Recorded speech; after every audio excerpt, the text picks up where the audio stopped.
9월 4일 수요일 새벽 기도회를 하나님께 드리겠습니다. 오늘 함께 하실 찬양은 주님 말씀하시면이라는 찬양입니다. 함께 찬양하겠습니다.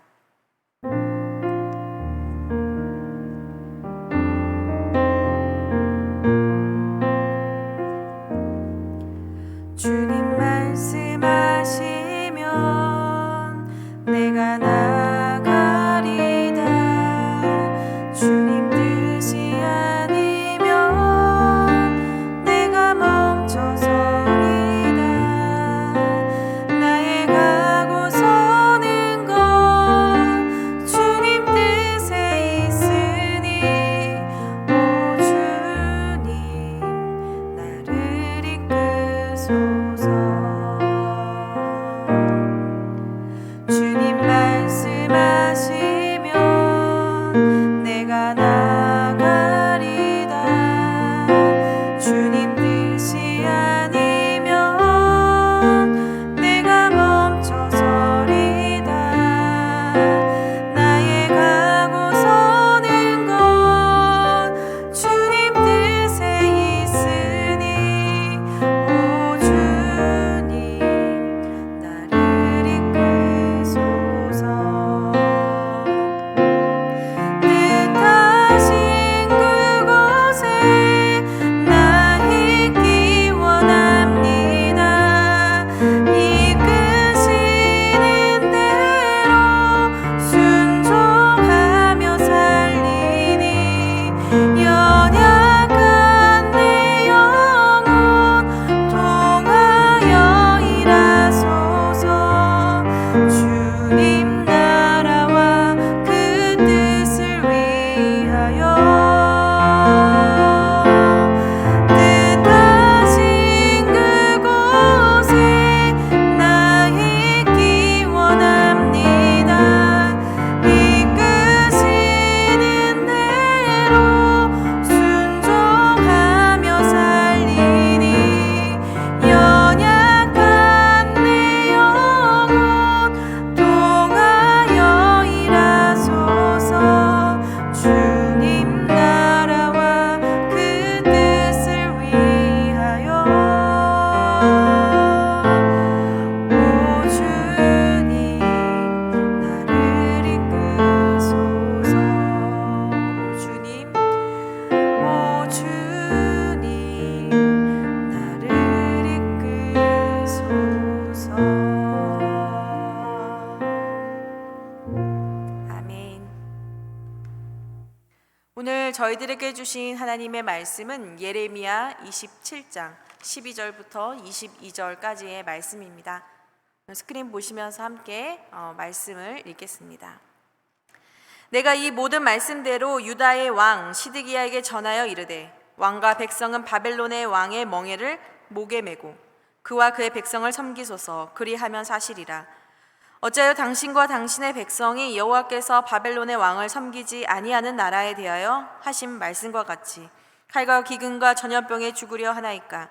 그러므로 당신들은 바벨론의 왕을 섬기게 되지 아니하리라 하는 선지자의 말을 듣지 마소서. 그들은 거짓을 예언함이니이다. 이는 여호와의 말씀이니라. 내가 그들을 보내지 아니하였거늘 그들이 내 이름으로 거짓을 예언하니 내가 너희를 몰아내리니 너희와 너희에게 예언하는 선지자들이 멸망하리라. 내가 또 제사장들과 그 모든 백성에게 전하여 이르되 여호와께서 이와 같이 말씀하시기를 보라, 여호와의 성전의 기구를 이제 바벨론에서 속히 돌려오리라고 너희에게 예언하는 선지자의 말을 듣지 말라. 이는 그들이 거짓을 예언함이니라 하셨나니 너희는 그들의 말을 듣지 말고 바벨론의 왕을 섬기라. 그리하면 살리라. 어찌하여 이 성을 황무지가 되게 하려느냐. 만일 그들이 선지자이고 여호와의 말씀을 가지고 있다면 그들이 여호와의 성전에와 유다의 왕의 궁전에와 예루살렘에 남아있는 기구를 바벨론으로 옮겨가지 못하도록 만군의 여호와께 구하여야 할 것이니라. 만군의 여호와께서 기둥들과 큰 대야와 받침들과 이 성에 남아있는 기구에 대하여 이같이 말씀하시나니 이것은 바벨론의 왕 느부갓네살이 유다의 왕 여호아김의 아들 여고니아와 유다와 예루살렘 모든 귀인을 예루살렘에서 바벨론으로 사로잡아 옮긴 때에 가져가지 아니하였던 것이라. 만군의 여호와 이스라엘의 하나님께서 여호와의 성전과 유다의 왕의 궁전과 예루살렘에 남아있는 그 기구에 대하여 이와 같이 말씀하셨느니라. 그것들이 바벨론으로 옮겨지고 내가 이것을 돌보는 날까지 거기에 있을 것이니라. 그 후에 내가 그것을 올려와 이곳에 그것들을 되돌려 두리라. 여호와의 말씀이니라. 아멘. 여러분, 이 세상에서 자신의 나라가 곧 멸망할 것이니 다른 나라에 가서 항복하고 그 나라를 섬기라고 말하는 사람은 거의 없을 것입니다. 또한 그렇게 말하는 사람을 보면서 그 사람을 곱게 봐주는 사람 역시 없을 것입니다. 그렇게 주장하는 사람은 나라를 팔아버리는 사람과 같아 보일 것이며 나라를 버리라고 하는 말과 같기 때문입니다. 따라서 그 말에 동조하기보다는 항복하기보다는 끝까지 싸워서 나의 나라를 지키는 행동이 나라를 사랑하는 행동이고 의로운 행동이라고 생각하기가 쉽습니다. 그런데 만약 여러분, 이렇게 말하는 사람, 이렇게 행동하라는 사람이 만약 하나님이라면 어떻게 하겠습니까? 이것이 하나님의 말씀이라면 어떻게 해야 할까요? 여러분, 하나님의 말씀, 예레미야를 통해 주신 하나님의 말씀은 어제 말씀처럼 바로 이것입니다. 유다가 주변국과 동맹을 맺고 바벨론과 대항하여 싸우다가는 결국 그나마 남아있는 사람들, 그리고 성전, 그리고 그 땅, 그리고 오늘 말씀에 나와 있는 성전에 있는 모든 기구들까지 결국은 다 빼앗기고 이 땅은 황폐하게 되어 살아남기 어렵게 될 것이다 라고 말입니다. 여러분, 예레미야의 이 예언은 여러분 분명히 겉으로 볼 때는 나라를 지키는 것이 아니라 나라를 빼앗기는 것이고 나라를 살리는 말이 아니라 나라를 망하게 하는 것처럼 보일 수 있습니다. 그러나 바벨론을 섬기라 라는 이 명령은 반대로 하나님의 놀라운 계획이 그 속에 담겨 있는 나라를 지키는 명령이자 백성을 살리라는 하나님의 놀라운 명령이었다라는 것입니다. 그래서 이 예레미야는 이 말씀을 가지고 바로 유다를 살릴 수 있는 이 예언의 말씀을 가지고 오늘 두 그룹에 가서 이 말씀을 전합니다. 먼저 첫 번째는 시드기야 왕입니다. 오늘 12절의 말씀을 보면 이렇게 되어 있습니다. 내가 이 모든 말씀대로 유다와 시드기야에게 전하여 이르되 왕과 백성은 바벨론의 왕의 멍에를 목에 메고 그와 그의 백성을 섬기소서. 그리하면 사실이라 라고 말이죠. 예레미야가 전한 하나님의 이 말씀은 그들을 결국은 구원하시겠다라는 약속의 말씀이었습니다. 물론 어제의 말씀처럼 그 과정은 고난의 과정이고 다른 나라에 무릎 꿇어야 하는 굴욕의 과정인 것은 사실입니다. 그러나 하나님은 그 시간을 통해 유다를 다시 살리시고자 했고 반드시 돌아오게 하겠다는 약속도 이미 이전에 주셨던 말씀이었습니다. 따라서 이 예언에 대하여 이성과 감정에 따라 선택하고 행동하는 것이 아니라 하나님의 말씀에 따라 시드기야 왕은 유다의 미래를 하나님의 손에 맡기고 그 말씀에 순종해야 했던 것입니다. 그러나 여러분 어떻습니까? 시드기야 왕이 그 마음을 그렇게 돌이키지 못하는 모습들 때문에 13절에 예레미야는 안타깝게 이렇게도 이야기합니다. 어찌하여 당신과 당신의 백성이 여호와께서 바벨론의 왕을 섬기지 아니하는 나라에 대하여 하신 말씀과 같이 칼과 기근과 전염병에 죽으려 하나이까? 라고 말이죠. 바벨론을 섬기지 않게 되는 나라는 결국 하나님의 심판에 따라 칼과 기근과 전염병을 얻게 될 것입니다. 그런데 유다가 그 재앙을 고스란히 당하려고 한다라는 것입니다.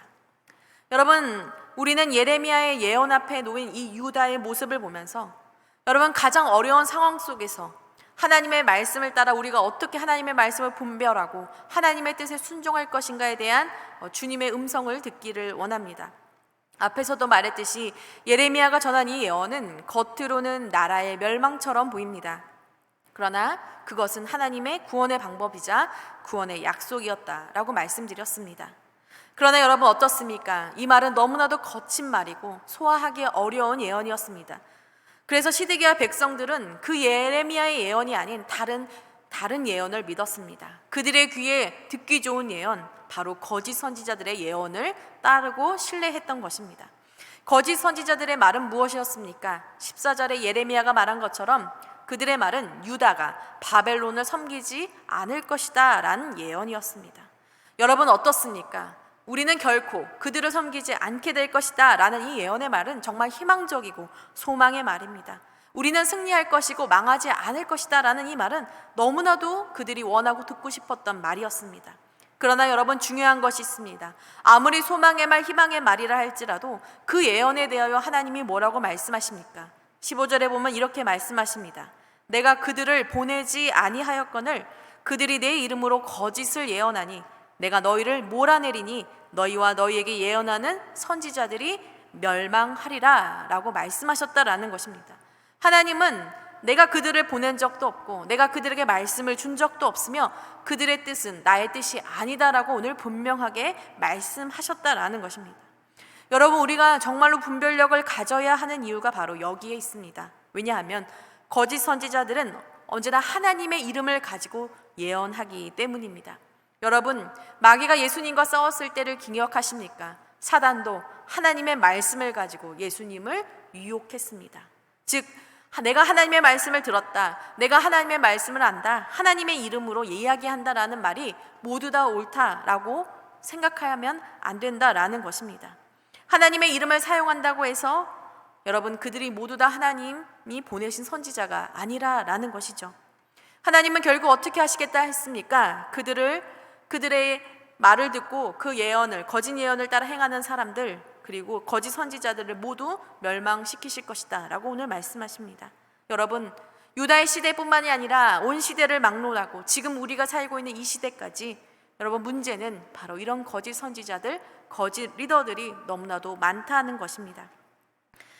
앞에서도 얘기했지만 여러분, 그래서 잠시 거짓 예언자들의 특징을 보고자 합니다. 여러분, 거짓 예언자들의 특징이 있습니다. 그것은 그들이 하나님의 말씀에 근거하지 않은 말을 전한다라는 것이죠. 바로 오늘 말씀에 따르면 말씀에 근거하지 않은 희망을 전했다라는 것입니다. 유다가 바벨론을 섬기지 않을 것이다 라는 말과 동시에 지금 강해진 바벨론이 지금 저렇게 강해져 있지만 우리가 비록 1차, 2차의 공격을 통해 많은 것들을 그들에게 빼앗겼지만 결국 그들이 망해서 다시 빼앗긴 것을 우리가 곧 속히 받게 될 것이다 라는 근거 없는 희망을 다시 그 백성들에게, 제사장들에게 전했다라는 것입니다.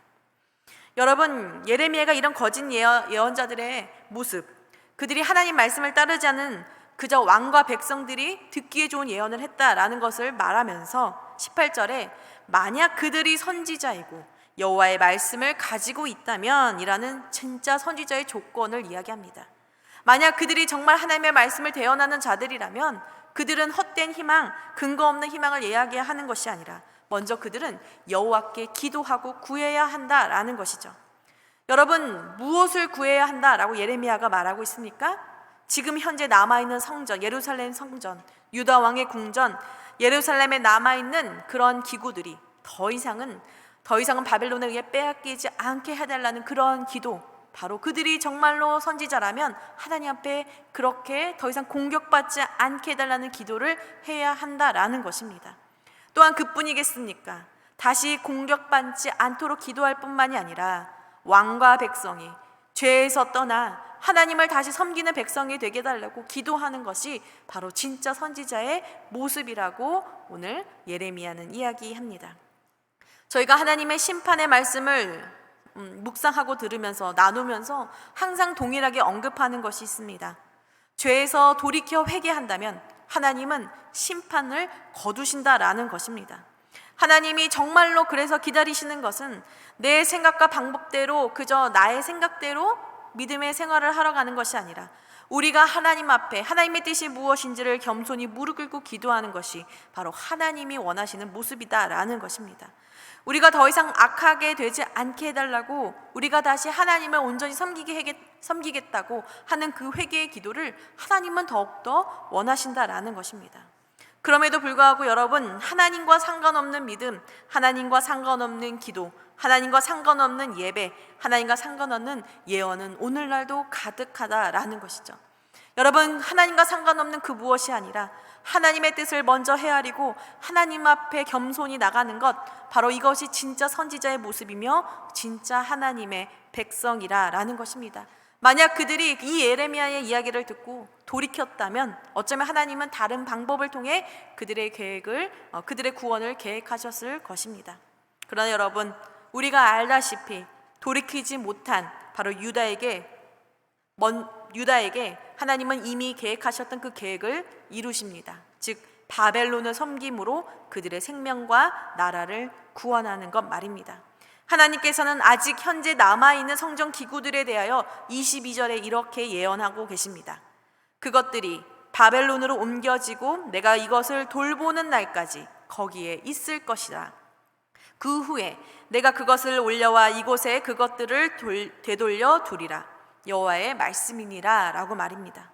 잠시 바벨론을 옮기심으로 성전의 기구를 보호하시겠다라는 것입니다. 여러분, 그저 성전의 기구만을 보호하는 것입니까? 아닙니다. 여러분, 성전의 기구만이 아니라 바로 유다의 백성들을 잠시 바벨론에 비록 포로의 모습으로 가지만 그들을 그곳에서 돌보시겠다라고 말씀하십니다. 내가 이것을 돌보는 날까지 거기에 있을 것이다 라고 하나님이 말씀하신 것입니다. 여러분, 우리가 상황이 어렵고 힘들다 할지라도 여러분, 하나님이 우리 안에 거하고 우리가 하나님 안에 거하고 하나님이 우리 안에 거하심으로 여러분, 하나님이 우리를 돌보고 계시다면 그 상황 때문에 우리는 망하고 죽는 것이 아니라 바로 하나님의 돌보심 아래에 있다라는 것을 우리는 기억해야 합니다. 그리고 하나님은 상황과 상관없이 하나님께서 돌보시는 그 백성을 반드시 돌이키시겠다고, 회복하시겠다고 오늘 약속하십니다. 바로 하나님이 정하신 때에 반드시 그것을 되돌려 놓겠다라고 말씀하셨기 때문입니다. 여러분, 오늘 생명의 삶에 보면 이 본문의 말씀에 대한 제목을 이렇게 달았습니다. 헛된 소망이 아닌 주님의 시간표를 따르라 라는 말입니다. 하나님의 말씀에는 분명한 계획과 시간표가 있습니다. 여러분, 우리의 뜻이 아니라 하나님의 시간표가 있다라는 것입니다. 정말 우리가 하나님의 말씀을 자세히 귀 기울이고 살핀다면 이 예언의 말씀 역시 하나님이 우리를 살리시기 위해 이러한 예언을 주셨다라는 것을 기억했을 것입니다. 그러나 여러분, 제대로 귀 기울이지 못하고 무엇이 잘못인지 몰랐던 유다 백성들은 결국 거짓 선지자들의 말을 믿고 신뢰함으로 인하여 스스로 황무지가 되는 길을 선택했습니다. 기원전 586년경 결국 예루살렘은 함락되었고 모든 것은 바벨론에 빼앗겼기 때문입니다. 물론 하나님의 은혜로 말미암아 포로로 잡혀간 남은 자들을 통해 하나님은 다시 그들을 하나님이 정하신 바른 때에, 하나님이 정하신 그때에 다시 제자리로 돌리고 회복시키는 놀라운 일을 신실하게 이루셨습니다. 사랑하는 여러분, 저는 이 말씀을 보면서 오늘날 지금 우리들에게 당면한 문제들을 생각하게 됩니다. 여러분, 우리가 얼굴과 얼굴을 맞대고 예배할 수 없다라는 것은 여러분, 그 어떤 그리스도인들이라면 누구나 할 것 없이 가슴 아프고 안타깝고 속상한 일임에 틀림이 없습니다. 여러분, 온라인 예배가 너무 좋고 비대면 예배가 너무 좋아서 우리가 이렇게 대면 예배를 포기하고 온라인 예배를 선택하여 드리는 것이 아닙니다. 우리가 서로를 살리기 위하여 우리가 할 수 있는 최선의 방법으로 하나님 앞에 예배를 드리는 것입니다. 또한 사실 이러한 시대에 이 온라인의 예배라는 하나님 이 매개가 있어서 우리가 이렇게 예배할 수 있음이 오히려 감사하다고 우리는 고백해야 할 것입니다. 따라서 여러분, 대면 예배를 드리지 못하는 것이 마치 하나님의 예배를 드리지 못하는 것과 같다라고 말해서는 안 될 것입니다. 우리가 그렇게 생각하기보다는 오히려 이 어려운 상황 속에서 하나님이 정말 저희들에게 원하시는 것이 무엇일까? 하나님이 우리에게 정말 예배를 더욱더 제대로 드릴 수 있고 예배를 이런 상황 속에서도 더욱더 예배를 드리기를 원하는 우리들의 모습을 더 원하시지 않을까 우리는 생각해야 한다라는 것입니다.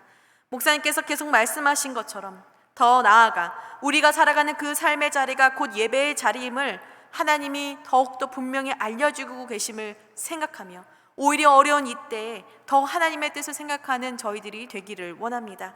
무엇이 하나님의 뜻인가 분별하는 것은 정말 어려운 일입니다. 그러나 여러분, 날마다 깨어서 하나님이 우리에게 주신 이 성경의 말씀에 더욱더 집중하고 이 말씀에 근거하여 기도하면서 하나님의 뜻을 구한다면 여러분, 우리는 거짓 선지자들의 말에 흔들리지 않고 이 속에서도 주님 앞에 온전히 나아갈 수 있게 될 것입니다. 무엇보다 하나님이 우리들에게 주시는 말씀은 버리심이 아니라 살리심이고 심판이 아니라 약속입니다. 하나님은 반드시 하나님의 때가 되는데 우리를 회복하실 것을 믿습니다. 사랑하는 여러분, 오늘 이 말씀을 붙잡고 이렇게 기도했으면 좋겠습니다.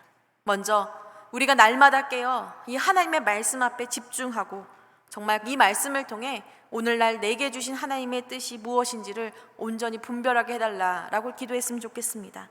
내 마음과 내 귀에 듣기 좋은 소리에 집중하는 것이 아니라 예레미야처럼 어려운 시대 속에서도 분명히 말씀하시는 하나님의 뜻을 깨닫는 그런 저와 여러분이 되기를 원합니다. 두 번째는 하나님의 계획과 시간표를 믿고 의지하며 지금 우리가 처해지는 자리에서 말씀에 순종하는 삶, 말씀을 따라가는 진정한 예배자가 되길 원합니다. 꼭 코로나가 아니어도 상관없습니다. 여러분의 삶에 주신 하나님의 놀라운 계획, 여러분 그 속에서 하나님의 계획을 믿고 우리의 삶 하나님께 맡기며 신실하게 말씀에 순종하며 말씀에 깨어서 예배자로서의 살아가는 정말 저와 여러분들이 되기를 간절히 기도합니다. 함께 기도하겠습니다. 사랑의 하나님, 감사합니다. 하나님, 예레미야의 예언, 하나님 아버지, 이 어려운 예언의 말씀을 우리들에게 주셨지만 하나님 아버지, 이 말씀이 결국은 우리를 살리고 우리를 구원하고 우리를 돌보시는 하나님의 놀라운 계획임을 다시 한번 바라보게 됩니다. 하나님, 혼잡한 세상 속에서 하나님의 뜻이 무엇인지 분별하기 어렵습니다. 하나님의 진정한 뜻이 무엇인지 때로는 알지 못합니다. 그러나 아버지, 말씀에 더욱더 집중하며 하나님의 말씀을 통해 우리에게 무엇을 가리키고 계시며 우리의 마음에 무엇을 찾기를 원하시는지를 더욱더 기억하며 저희들이 예레미야와 같이 하나님의 말씀 앞에 집중하고 깨어서 그 말씀을 따를 수 있는 그런 진정한 예배자들이 되게 하여 주시옵소서. 주님이 때가 어떤 때에 주님의 뜻이 이루어질지를 생각하기보다는 바로 오늘 하루를 하나님 뜻에 맡기며 살아가는 그런 저희들이 되게 하옵소서. 하나님, 정교인 수련회 준비합니다. 하나님, 모든 준비하는 과정 속에 주님이 성령님이 함께 하여 주시고 함께 참여하는 우리 모든 만나의 성도님들이 하나님 이 수련회를 통해 하나님의 은혜와 하나님의 뜻을 깨닫게 하여 주옵소서. 특별히 아버지 회복 중에 있는 우리 탁길성 권사님과 사무엘 성도님 하나님 붙들어 주셔서 정말 하나님의 놀라운 은혜 안에서 하나님 온전한 치유가 될 수 있도록 주님 인도하여 주옵소서. 흩어져 있는 많은 성도님들 그리고 먼 곳에서 하나님 고생 중에 있는 선교사님들의 삶 위에 주님이 함께하여 주옵소서. 예수님의 이름으로 기도합니다. 아멘.